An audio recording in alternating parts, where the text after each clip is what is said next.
Summa qala hafizahullahu ta'ala muraqabatullah, merasa diawasi oleh Allah. Raqib, yang senantiasa berada di dekatnya. Muraqabatullah. Di antara keyakinan kaum muslimin bahwa Allah Subhanahu wa taala senantiasa melihat mereka. Ya. Senantiasa mengetahui kondisi mereka. Bukan hanya melihat fisik mereka, tapi juga melihat batin mereka. Jelas sampai sini? Kalau malaikat saja bisa tahu isi hati kita, apalagi Allah Ta'ala yang menciptakan. Ya kan? Malaikat bisa tahu isi hati atau tidak? Ya, bukan semua malaikat. Setidaknya malaikat pencatat amal. Karena kan diantara yang dicatat oleh malaikat adalah apa? Niat yang bagus. Ya kan? Man hamma bihasanatin falam ya'malha katabahallahu indahu hasanatan kamilah. Siapa yang baru bertekad mau melakukan kebaikan tapi enggak jadi, dia sudah ditulis satu kebaikan. Menunjukkan khusus untuk malaikat ini nih, dia diberikan kemampuan oleh Allah Ta'ala atau diizinkan oleh Allah Ta'ala untuk mengetahui isi hati manusia. Ya. Maka mengetahui isi hati manusia termasuk perkara gaib yang bahkan Nabi Muhammad SAW tidak diberikan, namun dan juga tidak semua malaikat yang Allah berikan, cuman pada malaikat-malaikat yang punya yang tugasnya berkepentingan dengan itu, dengan hati manusia. Maka kalau malaikat saja mengetahui isi hati manusia, apalagi penciptanya. Maka selayaknya seorang senantiasa apa? Ya, muraqabatullah. Sebagaimana dia malu ketika dilihat oleh orang dalam keadaan pakaiannya kotor, ya, malu ketika dilihat oleh orang badannya ada dakinya, ya, tidak pernah mandi, pakaiannya tidak jelas, ya, maka selayaknya dia lebih malu kepada Allah Ta'ala ketika dia yakin bahwa Allah melihat ke dalam hatinya, dan dalam hatinya ada ikhwanun wa balaya, ada berbagai macam bentuk kemaksiatan dan bala bencana berupa kesyirikan, ya, syirik asghar, ya, sifat-sifat tercela, ya, akhlak sifat-sifat yang tercela, hasad, riya kepada kaum hasad dan dengki kepada kaum mukminin, ya. Selayaknya dia lebih malu kepada Allah Subhanahu wa taala. Maka muraqabatullah, senantiasa diawasi dan dilihat oleh Allah Ta'ala. Dan tentunya Allah Subhanahu wa taala bersama dengan kita dimanapun kita berada. Wa huwa ma'akum aina ma kuntum.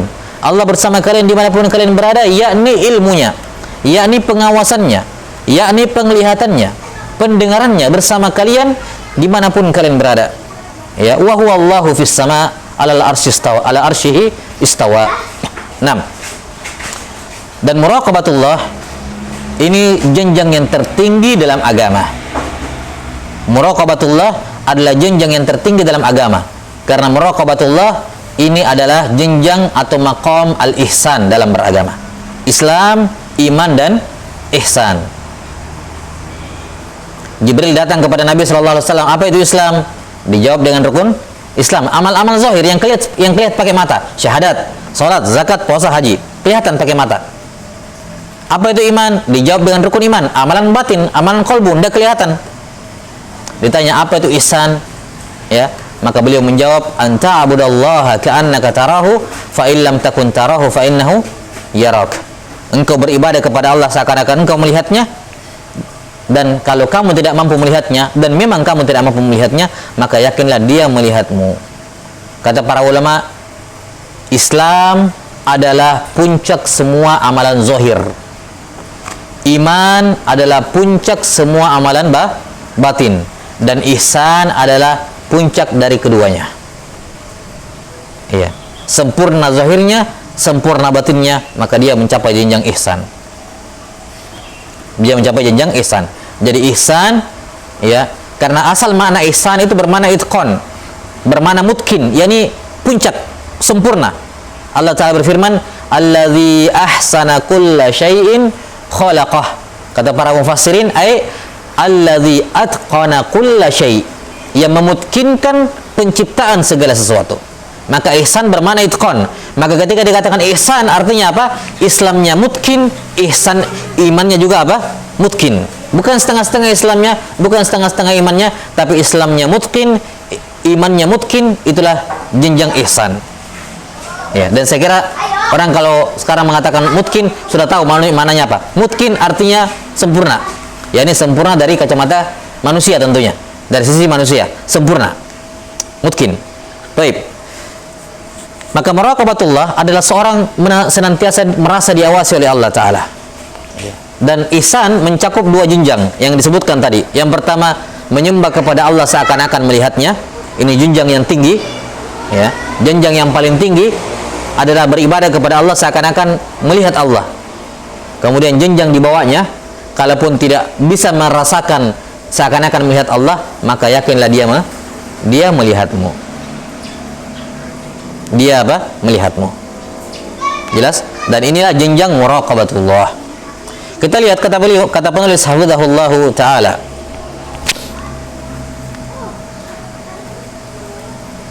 Dan ihsan itu ada dua, ya, ada ihsan kepada Allah dan ihsan kepada makhluk. Ada ihsan kepada Allah dan ihsan kepada makhluk. Ini penting juga dipahami nih. Kadang ada orang keliru. Jadi ihsan kepada Allah, berbuat baik kepada apa? Ihsan kepada Allah definisinya yang tadi. Anta abudallah ka'annaka tarahu sampai akhir hadis. Fa illam takun tarahu fa innahu yarak. Sementara ihsan kepada makhluk itu adalah apa? Albir, berbuat baik kepada mereka. Butuh dibedakan. Ini beda statusnya, beda tingkatannya. Kalau ihsan kepada makhluk, itu ihsan kepada makhluk amalan zahir atau batin? Zahir kan, udah cukup. Yang penting saya hatiku baik sama dia, tapi enggak dibuktikan kan, udah kelihatan itu ihsan kepada makhluk. Ihsan kepada makhluk adalah amalan zahir. Kalau begitu di mana tingkatannya? Islam, iman atau ihsan? Di mana tingkatannya? Di Islam, karena Islam itu amalan zahir. Maka ihsan kepada makhluk itu tingkatannya di Islam, di bawah, di tingkatan pertama. Sementara ihsan kepada Allah itulah ihsan yang tertinggi. Jadi beda tingkatannya. Maka termasuk salah pendalilan kalau menggunakan dalil-dalil ihsan kepada Allah untuk menganjurkan ihsan kepada makhluk. Misalnya kita harus berbuat ihsan kepada sama makhluk karena Allah Ta'ala berfirman masalan al-ihsan an ta'budallaha ka'annaka tarahu dan seterusnya. Karena ihsan adalah jenjang yang tertinggi, maka berarti berbuat baik kepada makhluk adalah jenjang yang tertinggi. Oh enggak, itu salah paham. Yang menjadi jenjang tertinggi adalah ihsan kepada Allah, bukan ihsan kepada makhluk. Ihsan kepada makhluk di jenjang pertama, jenjang Islam. Ya, jadi itu kekeliruan kalau mengatakan bahwasanya ihsan kepada makhluk adalah berbuat baik kepada makhluk adalah jenjang tertinggi karena Allah menjadikan ihsan di nomor 3. Ya. Bukan itu maksudnya. Ihsan yang berada di jenjang yang tertinggi dari maratibuddin adalah ihsan kepada Allah. Adapun ihsan kepada makhluk itu sederajat atau di dalam derajat Islam, berada di derajat nomor 1 yaitu al-Islam. Taib qala hafizahullahu ta'ala qala an-nabiy sallallahu alaihi wasallam ittaqillaha haitsu ma kunt wa atbi'is sayyi'atal hasanata tamhuha wa khaliqin nasa bi khuluqin hasan. Nabi sallallahu alaihi wasallam bersabda dengan 3 wasiat. Yang pertama, ittaqillaha haitsu ma kunt. Bertakwalah kepada Allah dimanapun engkau berada. Bertakwalah kepada Allah dimanapun engkau berada. Ini syahidnya di sini, muraqabatullah. Yang dimanapun engkau berada, sirron au alaniyah, baik ketika sendiri maupun ketika berbarengan dengan sama-sama dengan orang lain, ada orang lain di sekitarmu, bertakwalah kepada Allah. Yani senantiasalah kamu hadirkan muraqabatullah dalam dirimu. Selalu yakin Allah Ta'ala melihatmu, melihat hatimu, bukan cuma fisikmu, bukan cuma apa yang kamu ucapkan, tapi bahkan hatimu. Hatimu pun Allah tahu. Apa yang kamu ucapkan dalam munculkan dalam hatimu, dalam benakmu, Allah tahu. Nah, dan at-taqwa, kalimat yang paling, definisi yang paling mencakup, yang paling jami dalam mendefinisikan takwa adalah kata Al-Hafidz Ibnu Rajab rahimahullahu taala, aslu taqwa an taj'ala bainaka wa bainallahi wiqayatan tuqika minhu. Kata Ibnu Rajab rahimahullah, asal ketakwaan, definisi ketakwaan adalah an taj'ala bainaka wa baina iqabillahi wiqayah. Engkau menjadikan antara dirimu dengan hukumannya Allah ada wiqayah, pelindung. Tuqika minhu, yang bisa melindungi kamu dari siksaan Allah. Ini definisi takwa yang paling jami, yang paling melingkup. Kalau ditanya apa itu takwa, Ya simpel. Pokoknya kalau ada suatu ucapan, ada suatu amalan, ada suatu keyakinan yang bisa menghalangi kamu dari siksaannya Allah, itu takwa. Itu saja. Simpel. Apapun itu. Dan ini lebih mudah difahami. Lebih mudah difahami. Iya. Lebih simpel. Walaupun ada definisi takwa lain, definisi takwa lain yang disebutkan oleh para ulama, ya. Namun ini definisi yang paling simpel saya kira, yang paling mudah dipahami dan lebih sifatnya lebih aplikatif. Langsung bisa diterapkan. Ndak neko-neko teorinya. Takwa adalah engkau menjadikan antara dirimu dengan siksaannya Allah pelindung yang bisa melindungi kamu dari siksaan tersebut. Maka semua keyakinan, semua ucapan, semua perbuatan yang kalau kamu lakukan maka melindungi kamu dari siksaannya, maka itu adalah takwa. Itu adalah takwa.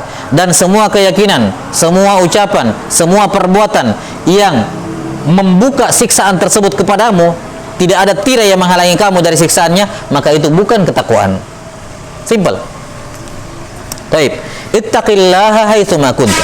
Bertakwalah kepada Allah, yakni muraqabatullah. Ingatlah selalu kepada Allah, karena dengan senantiasa mengingat Allah, kamu akan melindungi dirimu dari siksaan-siksaannya. Haitsu ma kunt, dimanapun engkau berada, dalam masjid, di luar masjid, di dataran tinggi, di dataran rendah, di pegunungan atau di pantai, ya, di pasar maupun di masjid, ya, sendiri ataukah ketika bersama dengan orang lain, dimanapun kamu, hadirkan muraqabatullah. Nasihat yang kedua, wa atbi'is sayyi'atal hasanata tamhuha. Iringilah semua keburukan dengan kebaikan, niscaya kebaikan akan menggugurkannya. Ini diantara sunnah yang sangat dianjurkan, ya, bagi setiap manusia, bahwa ketika dia sudah berbuat dosa dan pasti dia akan berdosa, maka jangan nunggu lama-lama taubatnya, jangan diundurkan di malam hari baru sholat taubat, ya. Kapan kamu melakukan dosa, maka segera ikuti dengan perbuatan baik, dengan niat kafarat dari yang dosa tadi ini, maka insya Allah Ta'ala langsung dihapuskan oleh Allah Ta'ala. Jelas sampai sini? Iya. Dan sebesar-besar ibadah adalah sholat. Adalah apa? Sholat, sebagaimana yang sudah telah berlalu. Ya. Dan sebesar-besar akhlak dan adab yang baik adalah birrul walidain, berbakti kepada kedua orang tua. Karena itulah dalam Adabul Mufrad, Imam Al-Bukhari rahimahullah membawakan riwayat dari Ibnu Abbas radhiyallahu anhu. Ada seorang yang datang kepada Ibnu Abbas mengatakan, "Ya Ibnu Abbas, inni qataltu rajulan." Wahai Ibnu Abbas, saya sudah membunuh seseorang. Saya sudah membunuh seseorang. Ya, apa kafaratnya? Bisa enggak saya diterima taubat saya? Ya. Bisa enggak diterima taubat saya? Kata Ibnu Abbas radhiyallahu ta'ala, "Ahayyun ummuk?" Apakah ibumu masih hidup? Katanya tidak, sudah meninggal ibu saya. Kata Ibnu Abbas, kalau begitu kamu pulang beramal soleh sebanyak-banyaknya. Ini dosa serius ini. Iya, membunuh dengan sengaja itu dosa serius.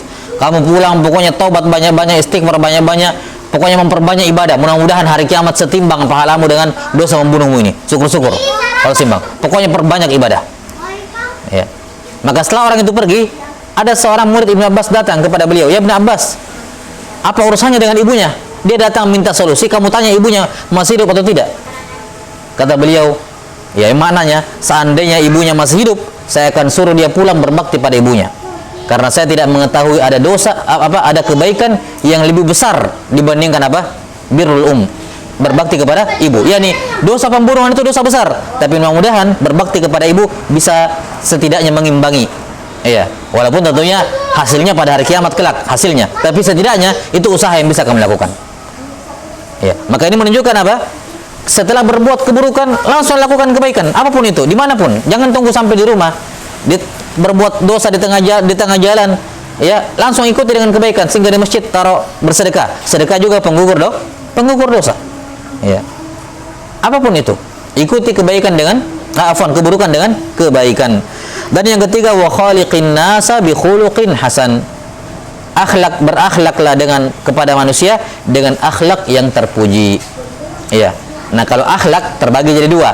Ada akhlak yang mahmudah, ada akhlak yang mazmumah. Ada akhlak terpuji, ada akhlak tercela. Ini yang terbagi dua. Tapi kalau adab, tidak ada adab yang tercela. Adab itu semuanya baik. Nggak ada orang dikatakan adabnya buruk. Yang ada adalah orang tidak beradab. Ya, karena adab itu selalu bermakna baik. Adab itu selalu terpuji dalam syariat. Taib, Allahu taala alam bisawab. Dan rincian masalah bagaimana berakhlak dengan manusia dengan akhlak yang baik akan datang nanti di bab-bab setelahnya. Beliau khusus akan membawakan masalah khuluqin hasan, akhlak yang terpuji, dan kita akan bahas insyaallah di tempatnya. Wallahu alam bisawab.